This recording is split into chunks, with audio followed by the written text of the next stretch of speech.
Bueno, erandion gauz, erandioko txoko polit batetan, eta kasetari, ipuin kontalari eta beste hainbat gauza den Inigo Astitekin elkartu gara gaurkoan. Zelan zauz, Inigo, zenbat jende pentsatzen duzu agurtuko duzula elkarrizketan? Zaituko naiz ez agurtzen, aberraiek ere berdina lortzen dute. Ez dut uste, baina gainera bestela esango dute, zergatik ez gaitu agurtzen, ez da? Ez jabakite txungo bat naizela, ja. Bai, bi fase ditut, agurtzen dut jendea, baina badauzkat egun batzuk, ni bizi naiz Erandioko kalerik tabernatxuenean, eta segun dudan jendeak badaki burukeini bat egingo dio dela, eta listo. Eta bueno, bide bat izan da, baina uste dut onartzen dutela orai. Ondo dau, gaurkoan galdetuko diote bere buruari zer egiten ari zaren orain, eta nik ere galdetuko dotzut momentu hontan nola definituko zenuke zeure burua, ez dakit kasetari, berriro ere ipuin kontalari, edo... Ni kasetaria naiz. Egiten dudan guztiaren muinean dago kasetaritza. Eta izatekotan, gero, poeta oso izen arraroa da, eta segurazki gehiago sentitzen naiz poetizo, poeta baino. Baina bai, kasetari, eta izatekotan, hoxe, poetizo, eta gero bi hoien kombinazioetatik, ipuinak idazten ditut, edo kronikak, bueno, aritzea, nire gustatzen zait aritzea. Orduan ez da zerbait, aritzea baldin bada zure definizioaren parte, ez euskaldun izatea bezala, euskaldun ezin zara izan, euskaldun egiten duzu, ez? Bai, tekleatzea gustatzen zait, eta hori da, tekleatzaile, igual tekleatzaile naiz. Ja, romantikotasun hori galdu da, lehen idazten genuen, ez da, eskuz gehiago? Nire letrak ez du merezi. Nire letrarekin romantikotazuna lehen izkitik desagertzen da. Gutienezuk ulertzen bazenu. Justo, ez bentsa, bai. Ikaskidek, kazetaritza ikasten nuenean, galdetzen zigutenean, ze ikasten duzue? Esaten zuten, honek kazetaritza, eta guk egiptologia, zen ere apunteekin ikasten zuten. Medikurako letra bazen eukan orduan, baina... Gainontzeko guztia falta. Beno, pertsona jakintzu batek esan omen zuen, azkenien izakiok ginela, edo beti gauzela ipuinak kontatzen, orduan bai galetuko nizuke, azkenien bai ipuinak idazten dituzunean, zein kasetaritza egiten duzunean, zein olerkiak edo poetizo gisa aritzen zarenien, ipuinak kontatzen dituzula, baina bai interesatzen zait, zein zentzutan dan zuretzat erraietan dagoena kasetaritza eta zer dan kasetaritza. Claro. Baina, galdera, barkatu. Bai, bueno, niretzako kasetaritza dago nire oinarrian, betidanik egin dudan zerbait delako. Nik ez dut gogoratzen kasi irratian programa bat gutxienez ez nuen sasoi bat, edo ez dakit zenbat urterekin hasiko nintzen irrati tailerrak egiten, eta bueno, irrati tailerrak egiten esan nahi du jendea hizketan jartzen, ez? Hori da, istorioak biltzen eta istorioak zabaltzen. Horregatik, ez dakit, nire formazio pertsonalean oso barruan dagoelako. Eta, bueno, poetizo ere, horri geroxeago hasi nintzen, poesiarantz hurbiltzen, baina bai, kazetaritza zer da kazetaritza? Kazetaritza da, nire ustez, gero eta ofizio zailagoa, zarata maila gero eta hundiagoaren artean tokatzen delako kazetari bati tokatzen zaio, nire ustez, pertinentea zer den agerraraztea. Eta hori izan daiteke albiste bat, izan daiteke reportaje bat, izan daiteke norbaiten ahotsa, izan daiteke istorio bat, izan daiteke hori esango nuke dela. Zarataren artean pertinentea dena bereiztea. Horako galbae lan moduko bat gero eta gehiago, ez? Hori da funtsa. Hori alik eta ederren egitea, hori da niri interesatzen zaidana. Eta baita ere kontrapotere gisa edo kodigo deontologikoaren arabera egia dela gaur egun hainbat fake news dauzela eta hori zuzenean ez dakit kasetaritza dan, baina egia da kasetaritzako alde handi batek hori egiten dauela. Bai, kontraboterearena oso zaila da, ez? Botereak hainbeste tresna ditu, hain indartsuak, hain elikatuak, hain bideratuak, hain espezializatuak, ez? Geroz eta gehiago. Zuzaude zure makiltxoarekin hor, zure kasetaritzaren sarrik esaten zuen, nora ni literaturaren ze ate irekiko dut nik literaturaren giltza txipiarekin, ez? Gure kasetaritza, nire kasuan berrian egiten dudan, euskeraz, feminista, kokatua, Euskal Herrian, bueno, hori, gure makiltxoarekin gauza ederrak egin ditzakegu, baina kontrabotere izatera iristeko, bueno, egiturazko arazoak daude. Jarrera badago, gure makiltxoarekin kontra. Baina, bueno, isuria, emaria inda hundia boterearena, bueno, kontra egitearen keinuaren edertasunak berak ja badu balio bat, ez? Bai, baina, bueno, zuk kameratik kanpo esan duzu ez zarela autozentzuratzen, eta hori ere bada agian zerbait gertatzen dana, eta jende askori, kazetari askori entzuten zaio, baita ere badakigu gertatu dana orain, mehatzuak egon dira, bueno, ez dela egoerarik politena, baizik eta nahiko latza dagoela asuntu hori, eta esan doztazu ez zarela zentzuratzen. Nola daramazu hori, batzutan bai ematen dagoelako beldurra, edo ni ere esango nuke ez dudala nire burua zentzuratzen, uste dudalako kazetaritzak eginkizun ere giza eskubidekin harremanduta dagoela, eta baina batzutan beldurra sentitzen du. Claro, ni kultur kazetaria naiz. Horrek ja kokatzen hau leku baten akaso gizarte gaiak lantzen ditugu, noski, kulturare gizarte gai bat den neurrian hasteko, edo elkarrizketatzen ditugun autorek lantzen dituzte gizarte gaiak, eta beraz, baina bueno, ez dut sentitzen kulturaren esparruan bai eragiten dudala, sentitzen dut, edo hortaz elikatzen naizela, eta hori elikatzen dudala. Eta zentsurarena ez dut uste, bueno, behin zentsuratu nindute, baina ez kazetari bezala bezik eta tiragile bezala. Baina satira bat egin genuen, eta erakusketa bat kendu ziguten satira batzuk azitzizkielako gustatu antolatzaileei. Hor zentsura... Zeri buruzkoak edo interesgarria. Bai, H28 genukan aldizkari satiriko bat, sarean banatzen genuna, ni nintzen zeden marrazkilariak, eta gero ni nintzen cheerleaderra, ze ez dakit marrazten. Bueno, baina garrantzitsua da, Bai, cheerleaderren papela asko gustatzen zitzaidan, bai. Eta, bueno, gidoiak eta ere, eta nire ideiak izaten ziren oso testuari lotutakoak, baina, bueno, eskatu zizkiguten lan batzuk Iruñeko komikia azokarako aurkeztu genitun, eta bi atzera bota zizkiguten, eta bueno, hori zentsura ezagutu, bueno, osea, zentsuraren adartxo hori, bueno, orduan zentsura hori ez ait sekula gertatu kazetaritzan. Eta autozentsura ere ez egia da, gauza bat da autozentsura, eta bestea da zuk jakitea norentzat ari zaren nola, ez? Hau da, zuk edabide batean daukazun lana, edabide generalista batean daukazun lana denean kazetaritza divulgatzaile egitea, edo arte kritikariaren paper hartzen alduzunean beste leku batean, diferenteak direla, baina hori da egokitze bat, edo azkenean zugandik, zure ahotsetik zer espero den ere horrek jokatzen duelako mezuaren zabalpenean, ez? Ez da, askatasuna orain da hitz oso arriskutsu bat, ez? Jendeak askatasuna esaten duenean zer esan nahi du horrekin, ez? Nik ardura uste dut. Garagardoak hartzea pandemia garaian. Horixe, adibidez. Ez barkatu bat. Bai, adibide hona da, hori da, ez? Hori da muturreko interpretazio oker hori, ez? Askatasunaren ardura guztiak kenduta, askatasuna bakarrik gelditzea, ez?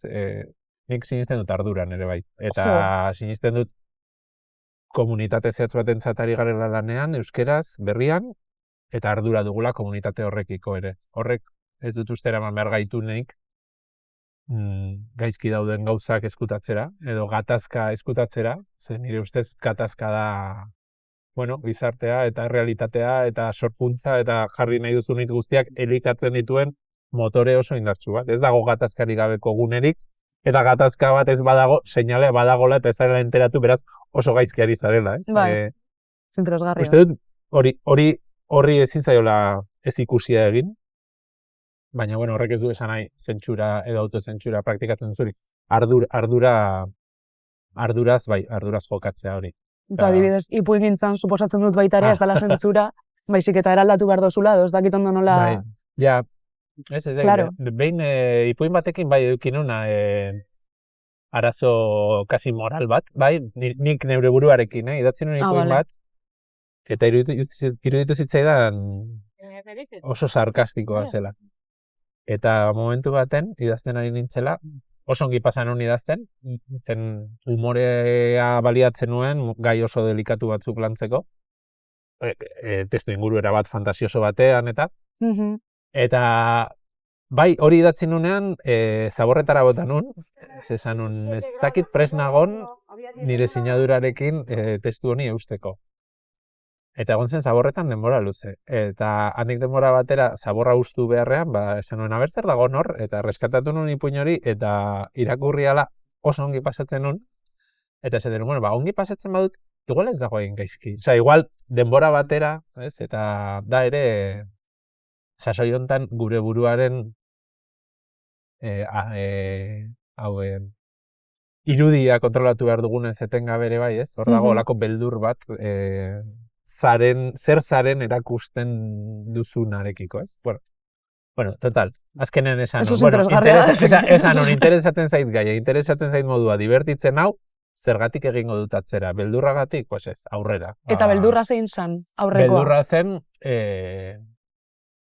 interpretatu zitekela ipuina, banalizatuko banu bezala min batzuk, adibidez, violentzia politikoarena, edo genero indarkeriarena ere, incluso, eta ezen hori, ezen banalizazioa. Eta instrumentalizatu bapatean, ez da? Eta norbaitek esatea, zara ez dakit zer, eta, karo, gero, kontua da, sinetsi nuela, testuak berak bazuela aski mekanismo bere burua defenditzeko. Eta orduan izan zen, sinisten dut, testua izan daitekela hainbat lekutatik interpretagarria, baina iruditzen zait testuan bertan badagoela desmontatze bat, diskurso batena, olako gogoeta bat, eta beraz, zanon igual ez da sarkastiko. Eta argitaratu zen duen? Bai, argitaratu zen, eta nire favorituetako bat da. Eta gerora, eta bai baino gehiagotan gertatu zait idatzi, poema bat, adibidez, goratzen naiz lehenengo liburukoa, baita hondakinak ere poema liburuan, bukatzen da Euskal Herria izeneko poema luze batekin, Euskal Herriari buruz, eta hori idatzi nuen sukarrakin nengola, eta hori idatzi nuen sukarrakin nengola, zer bestela ez nuen idatziko, eta hori zen, Allen Ginsbergen Amerika izeneko poema baten itzulpena, baina ez itzulpena hizkuntzarena, baizik eta bibentziala, ez? Berak kontatzen du Amerika nola bizi duen Ginsbergek, eta nik esan nuen, nik kontatuko nola bizi duen nik Euskal Herria. Eta sukarra nuelako idatzi nun, ze bestela ez duen idatziko. Eta nintzen beldurtu eta esaten nun, baina hau idatzi daiteke. Eta gero, idazten duzu, ateratzen da, eta jendea, ikaragarri gustatu zait, edo ipuina honekin aipatu dizudan hau, sarkasmoaren mugan zegoela, jendeak superongi pasa dut, eta jende bat, zuk deskribatzen dituzun minak dituena, ez? Eta esaten duzu, ze ongi. Osea, batzutan, okerrago da, zuk aurretik duzun beldurra, gero gertatzen dena baino, ez? Edo ez, gertatzen bazaizu, aldrebes izango da, ez? Baina niri oraingoz ez gertatu, gehiago da aurretiazko beldur hori. Eta normalien gertatzen dana, pelikula baten esaten dute, baina hori ez da inoz pentsatu dozuna, edo ikaratu zaituena zure burmuinean bueltak eta bueltak ematen, normalian gero gertatzen diren gauzak ez dira, horiek agian txarrago izango dira, baina ezberdinak dira. Aipatu dozu, baina bai izango litzateke, umorea eta seriotasunaren arteko korapilo hori asko erabiltzen dozule, ez dakit nola ulertzen dozun, ez dakit erresistentzia tresna bat bezala, edo... Dena, izan daiteke resistentzia tresna bat ere, baina... Zadinot baita ere, tristuraren aurrean eta esbarkatu.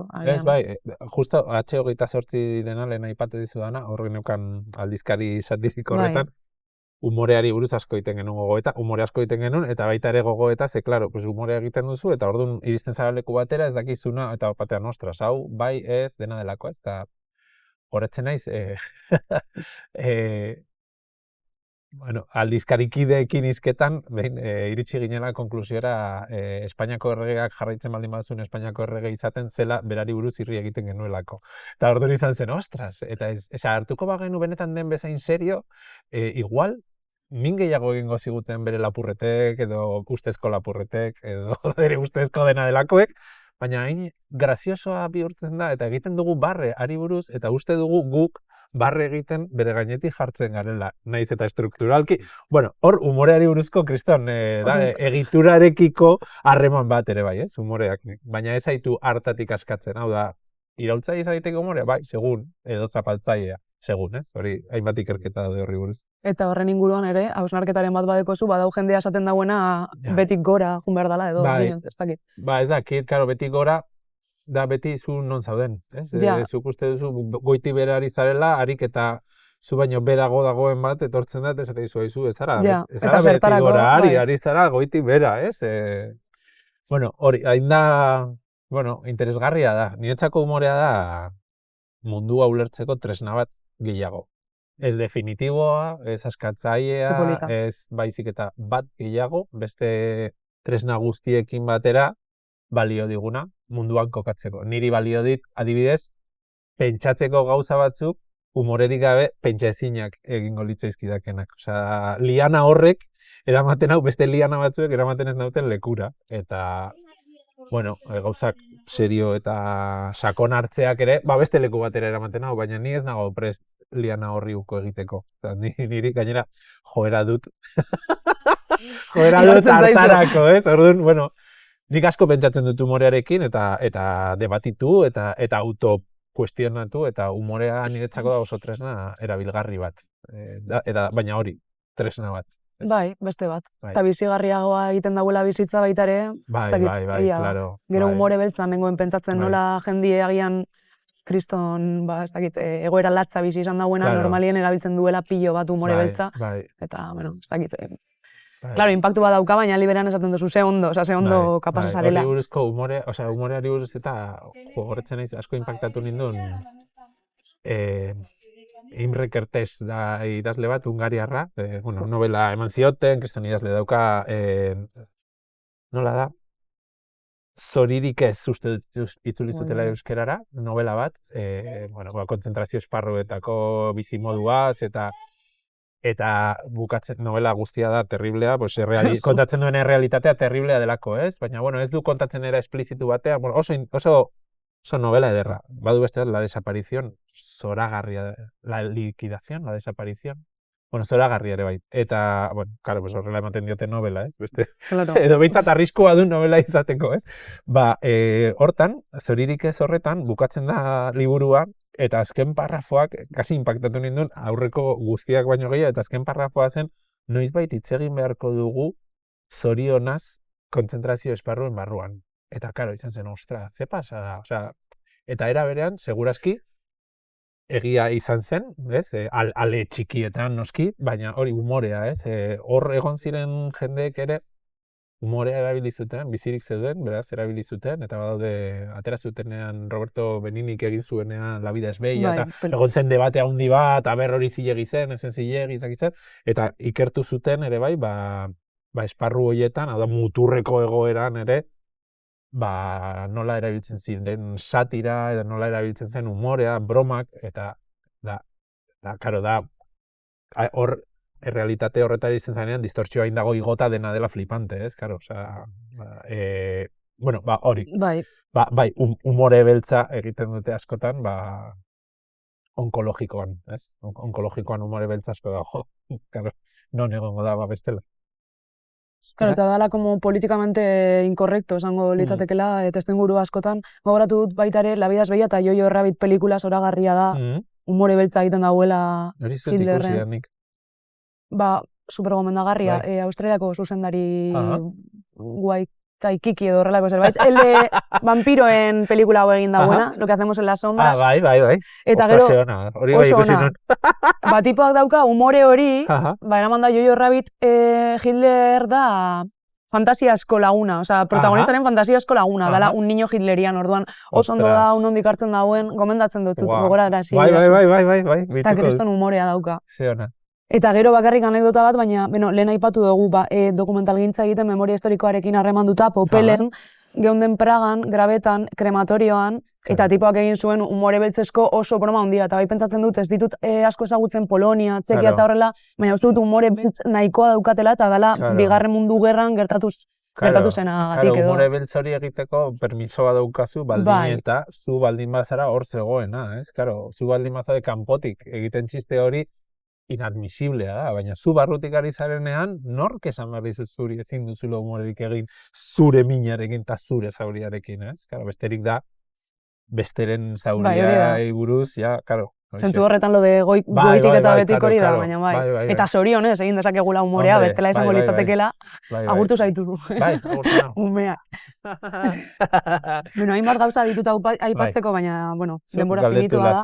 Gogoratu dut Ginsbergen kontua esan duzulako, galetu nahi notzun, nola inspiretan zaren, eta sukar egoera horrek zergatik laguntzen dauen, nik baita ere uste dut agian insomnio edo bestelako egoera hoiek nun ez dakizu soratu zaren edo agian zerbaitekin konektatzen duzun, agian laguntzen dutela, eta artista askok esan dute, eta bueno, gero egiten dutzut beste galdera barkatu. Eta galdera da, beraz, haber laguntzen duten gauza horiek. Bai, zuretzat edo zergatik esaten duzun sukarra egoera horretan. Sukarra zen sukarra, literala, bai, graduko sukar, delirante, egoera delirante, horrezatik dinot, bai. Kuantifikagarria zen sukarra hori zen metafora bat. Bai. Ja, ez dakit, ez zait, bueno, karo, ez dakit nola esan, a ber, sukarra egoera baten hori sortu zen. Beste batzutan, zaude, heriotza batek eragiten dizun ikarari erantzuten. Beste batzutan, zaude, zure bizitzan, bapatean, distira egin duen dena delako elementu bati erantzuten. Osa, badaira, ez, hor, momentu batzuk hori arreta eskatzen dutenak, ez? Ez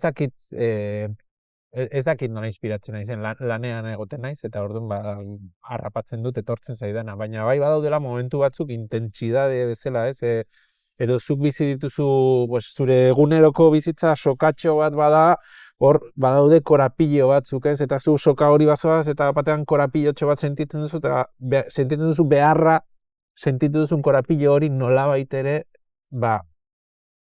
lotzeko, ez? Esateko, hemen zerbait gertatu da. Hemen hau ez da sokaren gainontzeko puntua bezala, hemen korapilo bat dago, hemen zerbait dago. Eta azkenean pixkat poemak edo ipuinak edo dira hori, ez? Gure eguneroko joan horretan, zeo zer destakagarria, konstatatzen duten gailu batzuk izan daitezke, ez? Eta nik uste horregatik, hiltzen denean norbait behar dugu poema bat, jaiotzen denean lagun baten umea behar dugu nolabait adierazi zoriona, maite minduta gaudenean, nahi dugu esan nahi hemen nire bizitzan korapilo bat zara, ze fuerte topo egin dugula. Eta nahi duzu hori adierazi, ez? Ez bakarrik sentitu, baizik eta nolabait ere gain egiten dizun horri, forma batekin erantzun. Izaten alda horregatik, ez dakit, gero subkonstientearekin lotu, ez lotu, ez dakit, ez nahiz oso mistikoa gauza horietan, sinisten dut asko lanean. Claro, bai.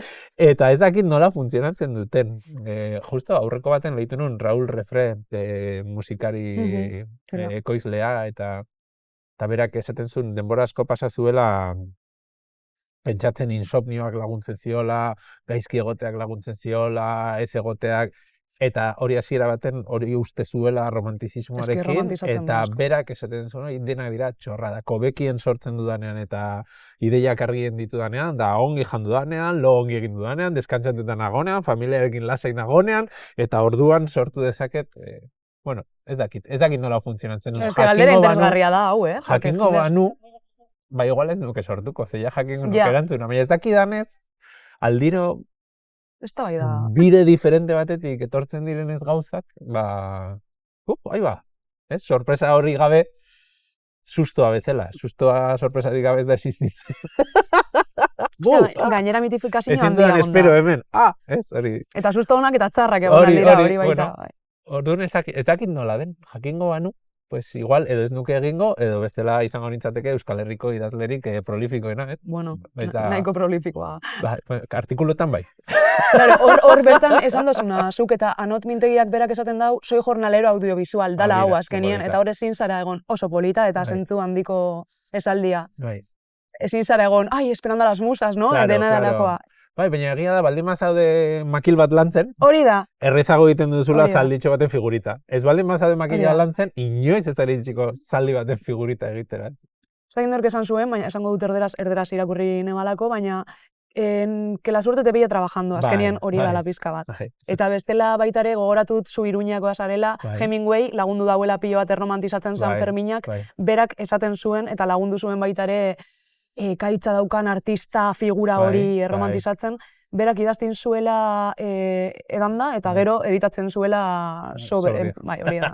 Bueno, hor badaude experimentoak, Henri Michaud, poeta eta artistak eta baditu, ez? Hainbat kuadro, opioa erreta, eta saiatzen da gauza bat egiten, ez dakit zer, hori da bere aspekturik espektakularrena, hori da bere lanik espektakularrena. Ez interesgarrienak, hori polita da ere bai. Osa, ikusten duzu tipoa egiten bere esperimentuak eta, bueno, ez dakit. Ez naiz bereziki drogatua ere, orduan ez dakit nire kontzientzia gehiegi alteratuta. Oreka, mesedez. Ez dakit nora iritsi halko nintzateken bideo horretatik. Nahiko sobrioa eta rutina zalea naiz, orduan. Beharrezkoa da gainera, ezta? Bestela bizirauteko saia. Bestela azten zaitu humore aldrebesten. Beno, honen inguruan egia asmamena, bestekora pilo bat izango litzateke. Claro, agian fikzioan ez da garrantzitsua nola lotzen den, naiz eta lehen esan dozun, agian batzutan badirudi guztiz aldatzen zarela errealitatetik, bai, hori da, ez duelako lotura literal bat izan behar, ez duelako zertan lotura literal bat izan behar. Bueno, dira geruzak, ez? Nik uste, errealitatearen geruzak. Ezin dugu gurutzatu errealitatea asmamenik gabe. Hau da, interpretazioa beharrezkoa dugu errealitatea gurutzatzeko, ez? Bestela ezin gara ibili, ezin dugu lagunik izan, ezin dugu ezer egin, ezin dugu rezeta bat pentsatu. Eta bizi gara mila fikziok gurutzatuta, ez? Besteak beste, ja muturrera joan da, subjektu egonkorrarena, ez? Oda, ni naiz ni, edo ez, esan nahi zet, bueno. Zure ikuspegitik, eske filosofiatik hartuta gainera. Hori, horregatik, oso muturrera joan da, eta bueno, filosofoei utzita atal hori. Bueno, baina bizi gara, orain erandion gaude, baina hau ez da Bilbo, bale, zergatik fikzio bat dagolako, ez? Osea, norbaitek konbentzio bat ezarri du eta denok erosi dugu. Hori asko interesatu izan zait, bide gurutze hori, eta muga hori, eta kronika liburu bat osorik ere eskaini joan nintzen Kixote da, personaje bat, literaturan superimportantea, eta da irakurriaren irakurriz burua galtzen duen pertsona bat, eta interpretatzen duen errealitatea fikzio horretako kodeekin, ez? Eta hortik dator, errotak dira erraldoiak, hartaldeak dira armadak, bueno, holakoak. Eta berrian, egin nuen kronika sorta bat, Kixoteren lurraldera joan nintzen Mantxara, eta han pasan un astebete, eta hitz egiten un jendearekin, eta ezagutu nun jendea, esaten zuena, zela bere senideak zirela fikziozko liburu horretako personaje baten lehengusuk. Karo, fikziozko liburu bat zen. Ez da existitu jende hori.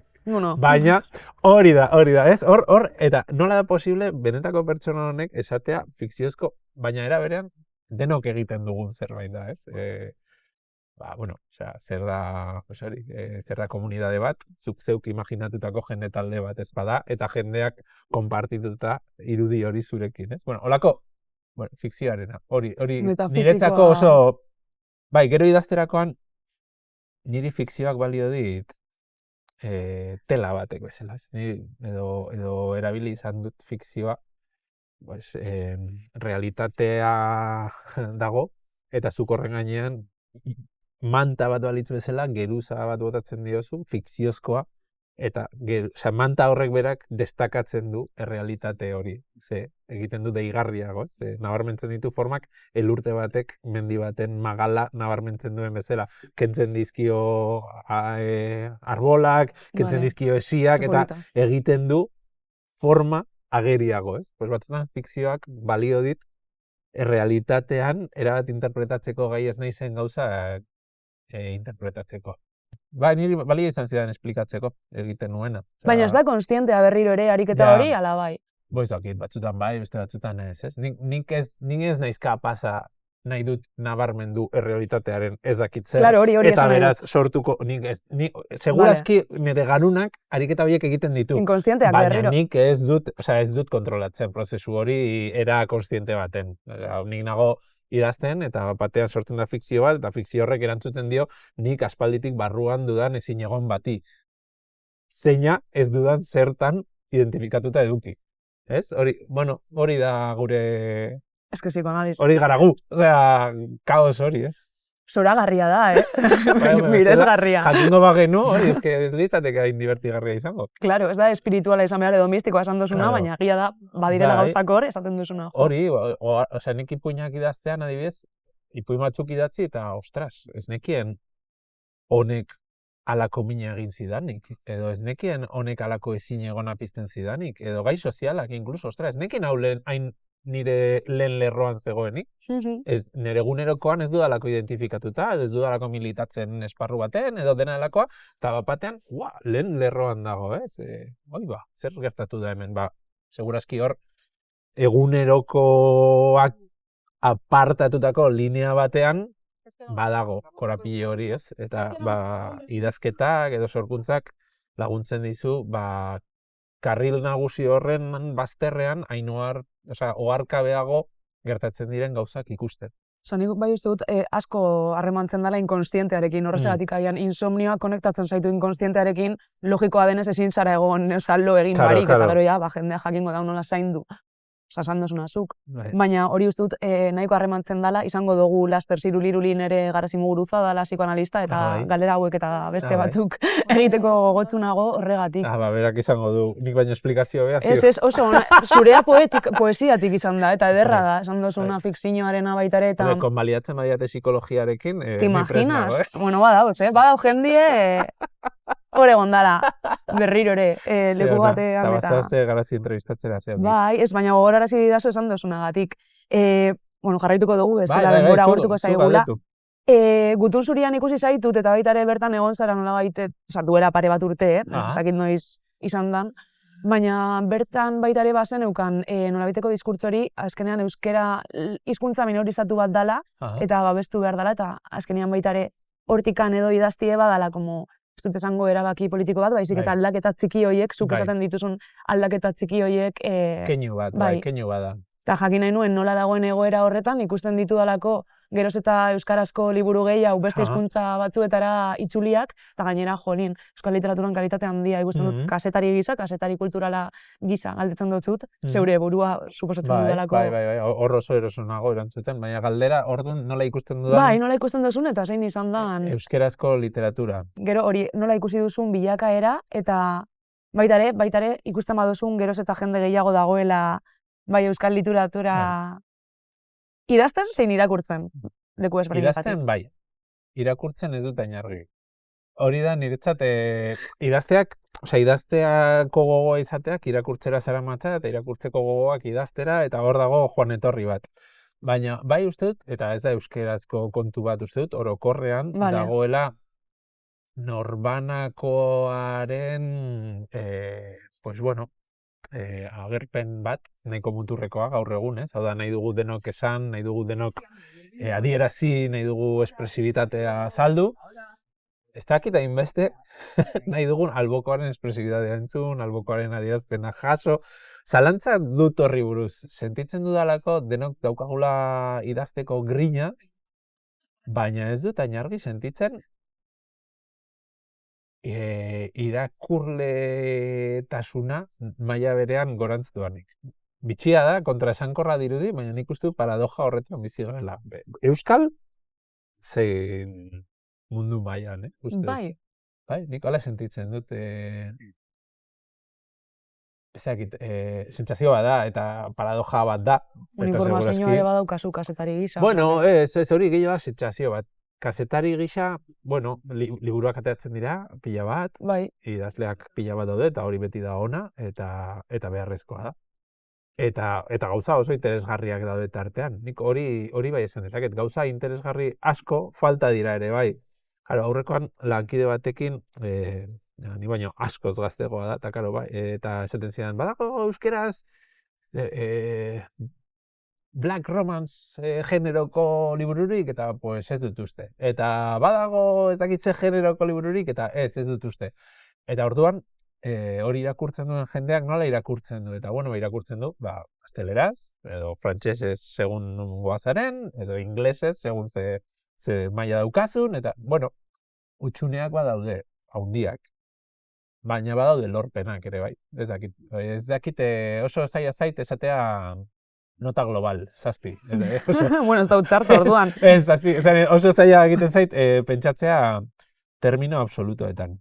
Baina gero eta idazle gehiago daudela, gero eta irakurle gehiago dauden, euskeraz hori pixkat zalantza egiten dut. Ez dakit, ez den urtegiko ura pixkat beste hizkuntzetara joan eta hortik euskerara itzultzea pixkat lana eskatzen note duen.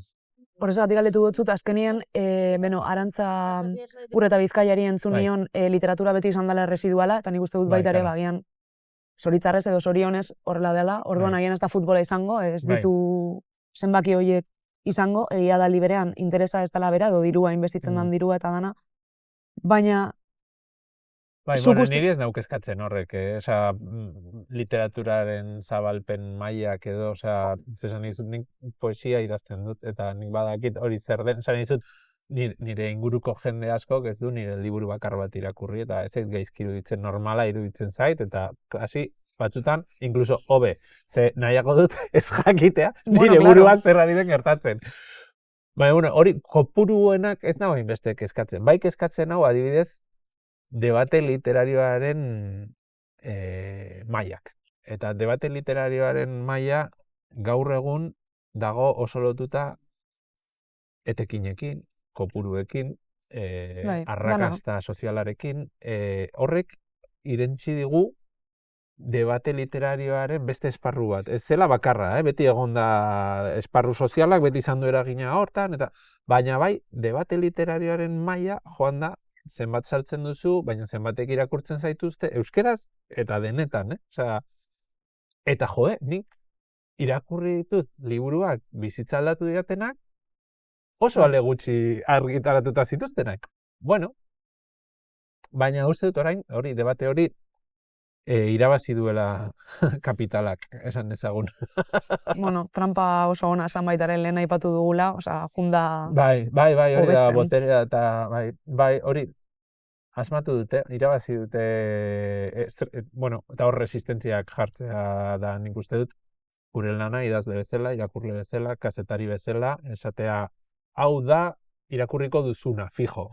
Ez dago gaizki, ongi, Netflix ikusiko duzu, oso ongi, Netflix ikusi, baina ez aztu, Netflix bakarrik ikusten baldin baduzu, munduaren alor asko ez dituzula ikusten, ez dituzula kontuan hartzen, eta ez dakizula badaudenik ere. Eta estetika pobretzen da, eta estetika pobretzen bada, debatea pobretzen da, eta debatea pobretzen bada, bizitza pobretzen da, eta bizitza pobretzen bada, pues ja. Akabo. Penika ematen du. Bueno. Politika arloan ere asko ikusten da, ezberdintasun hori ikusten badituzu, gerra zibileko edo beste garai batzuetako diskurtzoak, dinot nibela, ez dinot edukia, bakoitza jakingo dau. Segun zein, kada. Claro. Vale, eta gero bai, galdetu nahi notzun, autofikzioaren aski oso interesgarria iruditu zait esan dozuna, eta bertan geratu naz como kolgeta, geroz eta idazle gehiago dagoela, paradosa bat dela, baina geroz eta gutxiago entzun eta irakurtzen dugula.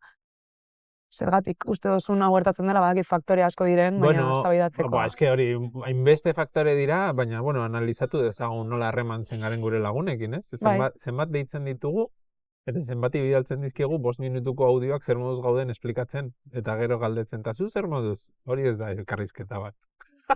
Eta denok nik egiten dut,